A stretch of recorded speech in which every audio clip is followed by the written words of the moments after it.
Hey guys, welcome back to the channel. Chris here, cgaviator, this time with a first look review of the Shrike Simulations 530F for Microsoft Flight Sim. If you haven't heard of Shrike Simulations, they're a spin-off company from Blackbird Simulations, which used to be known as MilViz. If I've got all that right, you can at least expect a lot of heritage and a lot of quality that goes into this.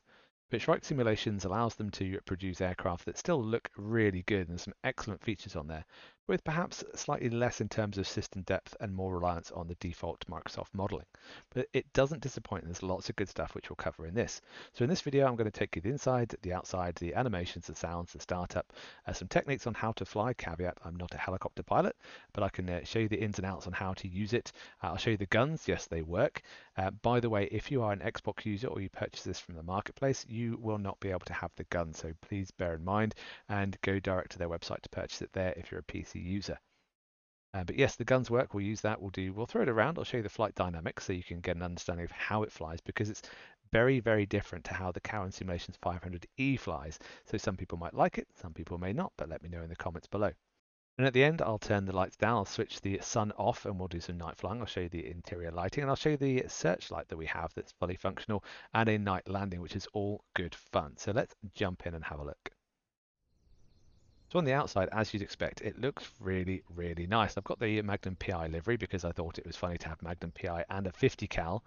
Of course, the elephant in the room is the gigantic 50 cal gun pods and the minigun, which you see on the out here. They do have animations and sound effects to go with them, and I'll show you the keybinds and how to use those in a little bit. Underneath, the other features that you can adjust using the weights and balance page, you have a forward-looking infrared pod, which I don't think is functional inside, but it just looks fairly decent if you want to use it for police chases. But even more fun is this searchlight at the back here, which is functional, and we'll use that nighttime wise because it looks really, really nice. What I will mention now is if you have the gun pod fitted, you can see the rear doors are removed, so sound-wise inside it's pretty loud because you don't have the doors. So I'll fly with the gun pods and without, so you can get a sense of that. In terms of detail on the outside, if we go have a look at the rotor hub at the top, you can see there's a nice bit of wear and tear going on. If I have a look down here, you can see the paint, wear and tear, some stickers. So they are still very much the craftsman's when it comes to a very nice model. And there's lots and lots of detail going around. So overall, I think outside it's an excellent, excellent job. The airfield, by the way, is Elstree, and I'll put a link for it in the description below. I think it's an Orbex one. Very nice, just to the north of London, so a nice place if you want to do some GA flying or helicopter flying. So here we are in the cockpit. It's a simple layout. It's a single engine helicopter with familiar instrumentation. You get a GPS. The circuit breakers work. I'll demo that later. Simple switches. Great visibility all around, as you could imagine. You can open the doors, simple click spot. It does adjust the volume of the engine, but I've already mentioned the fact that or if I haven't, the rear doors are removed, so the audio level is the same in this configuration. If you remove the gun pods, then it will change. But those doors are there. I will show you the rear cockpit, or I'll try and remember to show you the rear of the cockpit later once I get the gun pods removed. But overall, really nice. Up here, you've got some headsets. You can't click them like you can in other models, but you've got the rotor brake here as well. So that's this aft and off. So I think it's about time to start it up. But what I will say is you don't get a checklist with this model. You get a bit of a documentation to show you the nuances of this aircraft, just a one-page thing. If you want to use the checklist function in Microsoft Flight Sim, that's a good way of doing it, but I'll just go through the simple method of starting it up. But there's one important caveat, and I think it's this, it's the governor. So there's a note in the documentation that says the governor needs to be key bound so that you can switch it on. So I'm going to switch it on with a key binding. The switch in cockpit apparently is not working for Microsoft Flight Sim reasons, I guess, but I found a few issues once I've started the engine up. So now that I've got the governor on, I'm hoping that the startup and the subsequent takeoff will be fine. So if it's not, I'll talk about it, and I'll talk about it anyway as we go. Okay, so to start it up, we have already done the rotor brake. The fuel valve should be in already, but that needs to be forwards. The ignition key needs to be in the vertical position. We can switch the battery on and the start pump on. I'll put the position lights on as well. The avionics then will start up at this point, put the map on, we'll put 4577 on. There we go. I mentioned the circuit breakers, so nav2 removes your navigation, so circuit breakers work, which is nice. We wait until after the start for the generator switch, and I think that's kind of all we need to do. We can check the caution warning panel, so that all works. We can set the altimeter, we can do the radio calls if you want. And in front, you also get this little placard thing, nice little feature. very, very small, so you can't really read it. But what you can do when you're flying along, you'll notice that this actually swings depending on your angle of bank, which I think is excellent. So there we go. It is time to start it up. Down the left-hand side is your collective. It has an idle release catch at the top. So if you have it in this position, which is the ground idle, you can't put it sub-idle, i.e. to off. You click that and then rotate it, that is to the off position. So we'll do some of that in a minute, and the start switch is on the front. So let's go ahead and press that. I find it quite loud in cockpit, even though I've edited my audio. You can see the RPM is risen up through 10. I'll put that into ground idle.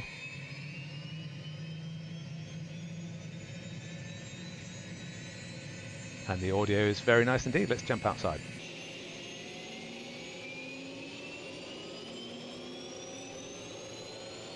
Nice heat haze from the back. We can see the RPM has gone up to about 65. And this is where I hope things work properly. So what we'll do is we'll put the throttle up to flight idle, or flight power, whatever it is. You'll hear in the background that the RPM is increasing. If you have a look at the RPM gauge, and I presume this is the rotor blade RPM. Maybe it is, maybe it isn't. It seems to spike up towards 100 and then go back down towards 60. I found if that settles at 65, you may have issues when it comes to takeoff, and you might get an engine out issue. And like I said, remember, make sure the governor is on. I don't know if it's that, but it seems to be the reason. So if I switch the generator on, all the lights are out. I'll go anti-coals, pitot heat, utility power, position lights are already on. Here's the light switch, by the way. We'll play with that later, panel lights, and you also get another light up here, which is the cabin floodlight. We're now good to go, so let's go for the takeoff. So in terms of taking off, I get some left anti-torque in already and a little bit of left cyclic. Look into the front, slowly apply the power. Here she goes, balance it, and up we go. It is smooth as butter, nowhere near as twitchy as the Caravan Simulations 500E, which some people might like, some people might not. But it is a lot easier to fly, but I am having to put in a lot of anti-torque to the left. Here's anti-torque central, and it goes around pretty quick. Flight dynamics wise, I do find you still need a lot of anti-torque even when you go a bit faster, and again I can't comment to whether that's accurate because I'm not a helicopter pilot. But what I will say is it doesn't have that twitchiness, it has a bit more inertia than the 500E by Caravan Simulations. And it's a joy to fly. Trimming is easy, so we can trim it out. But let's throw this thing around and I'll show you what the rest of the flight dynamics are like.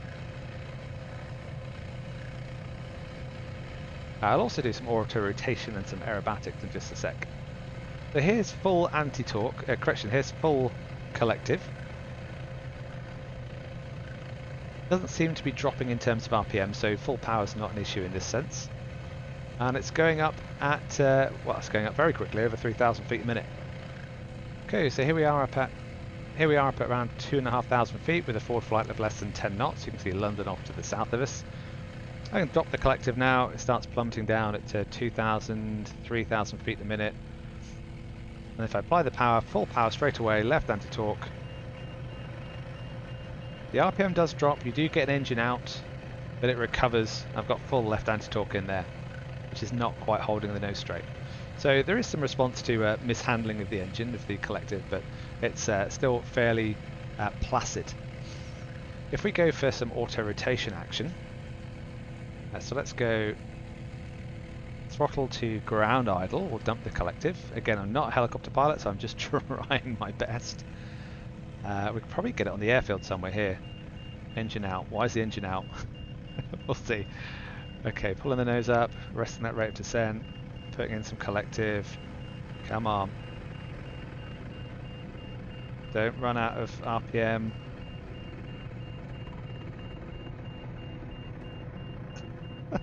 With a bit of practice, you could probably get it. That was a bit of a hard landing, but I think I would survive. Okay, it is time for some aerobatics. Here we go. You'll need a lot of power. By that I mean collective. Above 120 knots, let's get it climbing up so we get an upward vector. If you lose directional control, you will need to reduce the collective a little bit to compensate. Over the top. Keep it straight with the anti-torque. Didn't like it, but good enough. Now I think it's slightly easier if you don't have the gun pods on. I might be mistaken, but the perception is the extra weight does make it more tricky.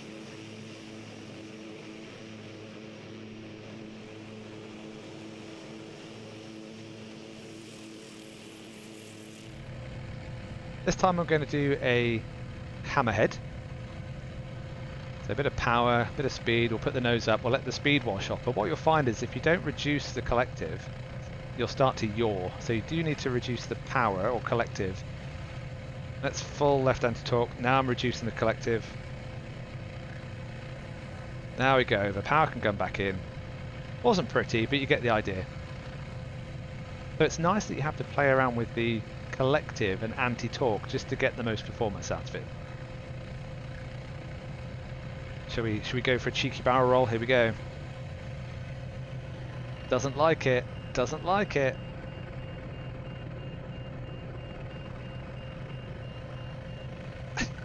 Mind the trees. Okay, flying from outside then. This is what it looks like. Very pretty. Let's move around this side. Very quiet from outside, I have to say. Even though I know I've edited the audio post-edit, but actually with all the noises kind of set default, outside is a lot quieter than inside is.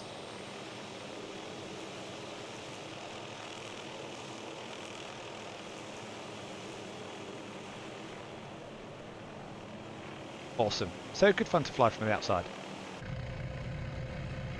I think it's about time to show you what you've all been waiting for, and that is the guns. So keybind wise, there's some hotkeys involved. So the water rudder is for the miniguns, which are the inboard. You can not quite see them. The 50 cals are in the gun pods, and that is a variometer switch. Don't know what that twitch was. Thank you, TrackIR. And the searchlight is logo light, but we'll do that later. So I've got them bound to various buttons on my joystick. So here we go. This is the 50 cal. Oh. Now it doesn't impact the ground.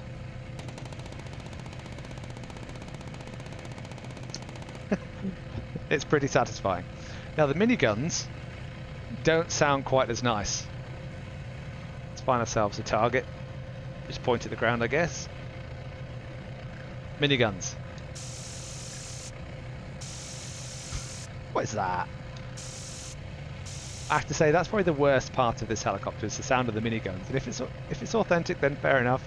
But it just sounds a bit more like a rattlesnake.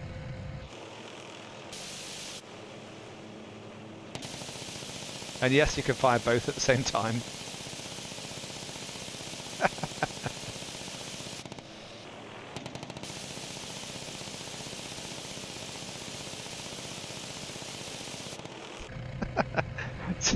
So that's the guns for you. Let's go ahead and remove the gun pods and we'll see what the difference is.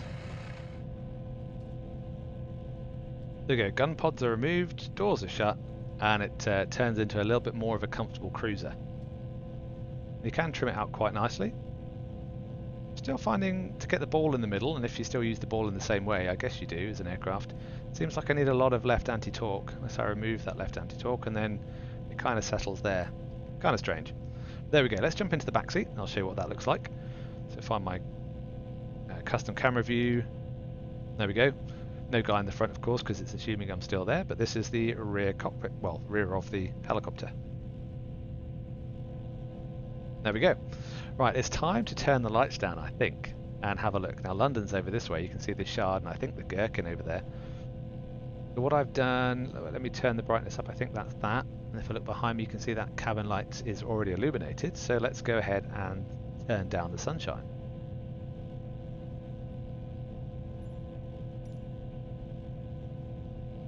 Look at that. How nice does that look? You can see the flood lighting on the side panels there. Let's go ahead and click on that to switch it off. It is linked to the brightness knob, so this is pretty much, I think it's the only light switch, and it dims the backlighting.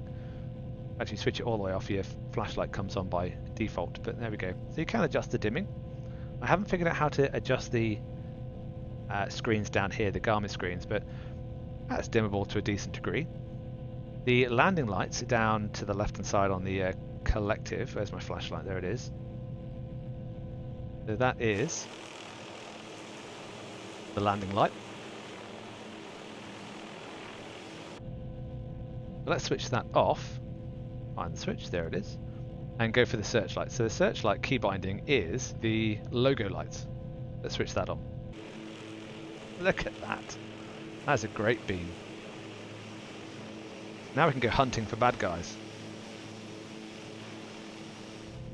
This is very, very immersive. I'm quite impressed. What I need to do is find my way back to my airfield. Where did I come from? Over there, I think. EGTR, there we go. Yeah, it's over that way. But it's very black for an airfield. It's actually very, very dark. But it's the dark area in amongst all the lights kind of gives it away. But the searchlight I don't think is movable, but actually the positioning is perfect because it's just in between the side panel and the front panel. You can see it through the glass in the floor. And you can just go hunting for things. So what I'm going to do now is I'm going to fly back to the airfield. I'm just making out the runway lights here. And we'll put it down and land it at night. And it's very simple, it's very forgiving. It's one of the few aircraft I can actually land, or helicopters, I can land without too much of a big bump.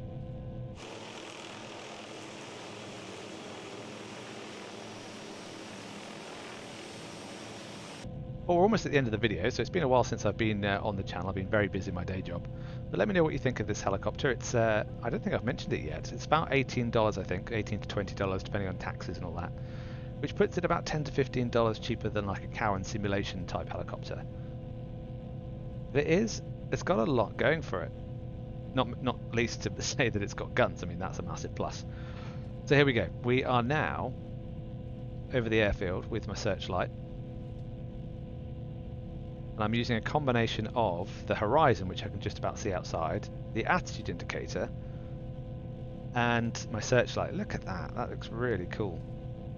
What I'm going to do is try and find my way back to where we started, which would be poetic. Really easy to get disorientated by going too quickly here. Alright, I think it's over here somewhere. Oh, HM Customs, there we go. We should have a King Air around here somewhere. There's the King Air. Oh, oh. Oh dear, he's all over the place. Right. Ideally, what you want to do is set up from a little bit of a distance. There we go, that's a little bit better. And then kind of fly yourself down the beam to your landing while scanning your attitude indicator and using your outside references. So here we go. Here's my landing spot. See, it's not very twitchy, it's nice, it's very smooth. You'll lose it about 20 feet above the ground, and then feel for the ground, feel for the ground, feel for the ground, and we're down. And because I like to do things quickly, here's a little Billy bonus just to flying in through 80 knots, following the collective, using that to slow down.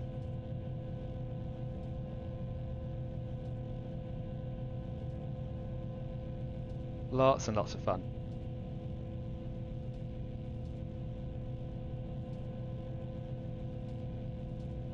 Come on. Come on.